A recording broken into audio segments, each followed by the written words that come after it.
Au Portugal, du jour au lendemain, comme partout en Europe, toutes les manifestations culturelles ont été annulées en raison de la pandémie. Les professionnels du secteur audiovisuel, techniciens, artistes, metteurs en scène, producteurs ou encore coiffeurs et maquilleurs ont réalisé qu'ils ne pouvaient pas attendre l'aide de l'État. Certains se sont organisés afin de fournir de la nourriture aux collègues dans le besoin.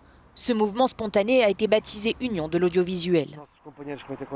Nos collègues qui nous demandent de l'aide sont des personnes qui ont une famille, une maison, une voiture, des enfants à l'école, qui ont une vie active et super structurée et qui se sont soudainement retrouvés privés de tout. Ils ne sont pas habitués aux aides de la sécurité sociale ou des banques alimentaires et ils ne sont pas non plus inscrits à celles-ci. Nous étions autosuffisants, nous avions notre industrie, notre gagne-pain.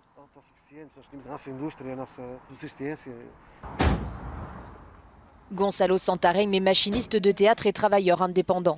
Avant la crise sanitaire, il gagnait plus de 1 600 € par mois. Sans travail depuis mars, il dépend de cette aide alimentaire. Il ne comprend pas comment l'aide sociale qu'il reçoit de l'État peut être si faible. J'ai reçu 250 € en avril. Ensuite, l'aide sociale a été ajustée jusqu'à 438 €. Mais comme je dois payer un loyer de 380 €... Il y a des gens qui sont confrontés à des situations très difficiles, qui reçoivent, je dirais, un soutien misérable de l'État, indigne dans la plupart des cas.